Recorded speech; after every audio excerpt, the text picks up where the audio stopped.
Beauty of football is it doesn't matter who you are or where you come from.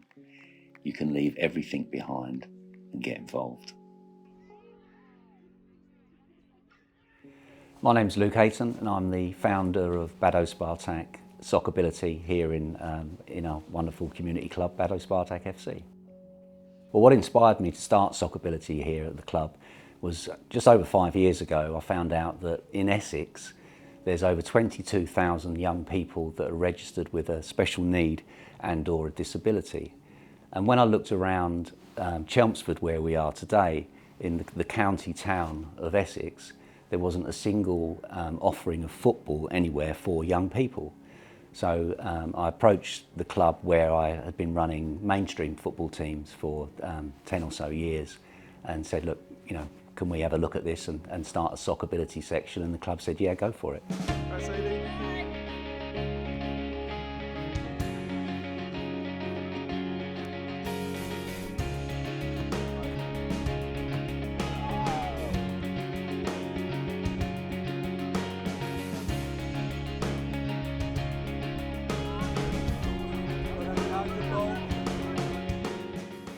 I'm Joe, I'm a striker for Disability football. I've got HAD and anger issues. You don't get a pack, when you've got a child with special needs or learning disabilities. You don't know what's out there, it's a fight. But then when you talk to other mums there, so it's good for me and we get advice off each other. We've now got an adult now, but we're all battling those same battles.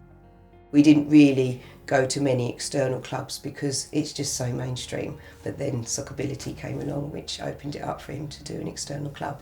Joe joined us on the very first day that we started at 15 years old, and after a few weeks, his parents came to me and said, Joe's it's not going to be long till he's 16. What happens when he's 16? What are we going to do?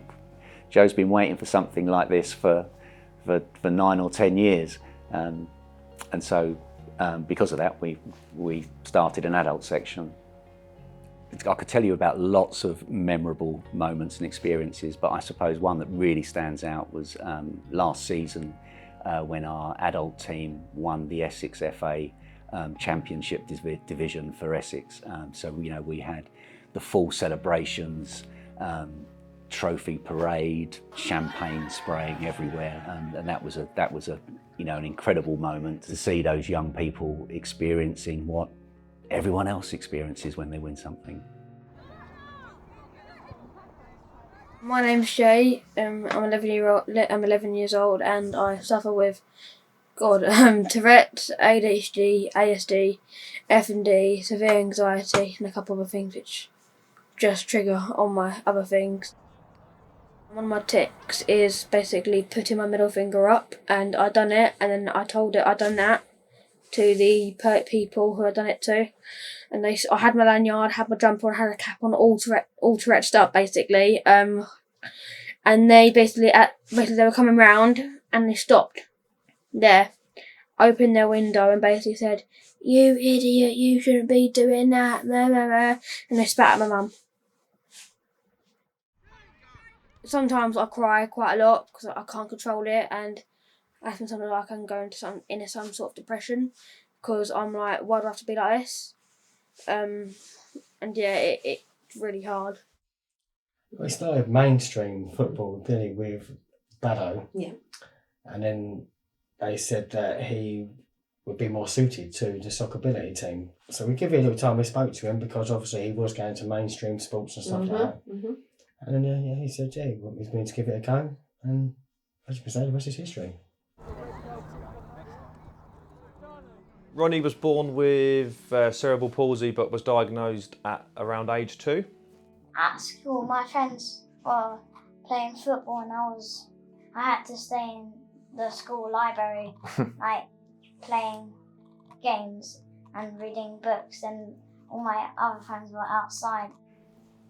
Ronnie's recently had to undergo an operation where they've broken his legs and have put them back together and realigned them, and done the same with his tendons to try and straighten straighten the legs. And this weekend we welcome Ronnie back. So I couldn't sleep last night because I was thinking, who's gonna be there today, and my friends are gonna be here, and I can't wait to see them. When Ronnie falls over, which is probably quite often, isn't it? Yeah, it's just part of Ronnie's development. The children are picking him up. There's no judgments made. Yeah, it's just lovely, isn't it? The whole package of it again. Yeah, even if you concede a goal or score a goal, they're all happy. Yeah. They all say, "Bad luck, let's Yeah. try and score." It is. It's refreshing, actually. Yeah, watching mainstream and playing mainstream. This is a very refreshing way of watching football. I do this every week.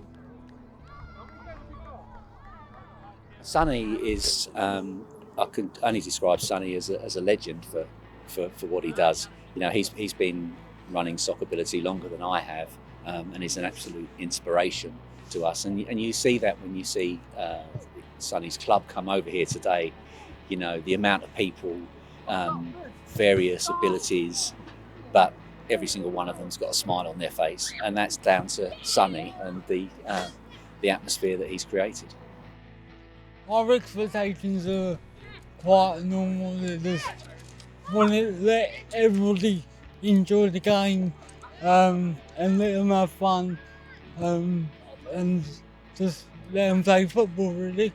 I think it's really, really important, because I think generally sport's such an important part of most people's lives, whether they love it or hate it, but being given the opportunity to be able to join in with something that mainstream people across everywhere are doing means everything to them. So by being given the opportunity to do it, they're actually realising that they're good at things they never thought they'd get the opportunity to do.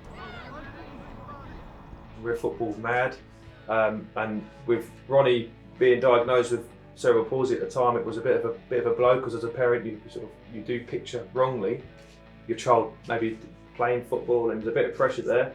So fast forward all these years, and you're just happy that they're fit and healthy, but that you can see it on his face. Say last night was like Christmas Eve. It was and we're the same, to be fair, and we just want to see him happy playing football. But him playing football is him at his happiest.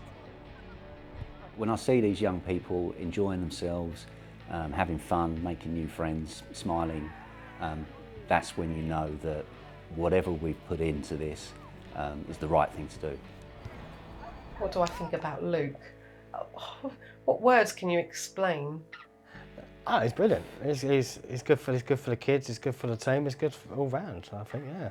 All the kids respect him, like him, have laugh with him. That's what he does. They'll have banter. It's fun. You're all welcome, aren't you? Yeah. And they make him feel welcome by it's silly things, but a tracksuit goes a long way. You know, you just feel part of the team, part of a club. Football, in my opinion, calms me down, especially with my Tourette's. Obviously, people with Tourette's, you can probably know that you have tick attacks. So, yeah, football for me is a massive stress relief. I can't even begin to explain how important the growth has been for him. Confidence. The confidence, the belonging for someone with a lot of complex needs that don't feel that they belong in society, to then find somewhere to belong. For parents and as well as for him, it's literally like a dream come true. Soccability's just opened it up for Joe to be able to play football. We live for the weekends for football, and I think without that he might become a bit withdrawn, and it's something to look forward to, because you've got something planned to go out and get involved with.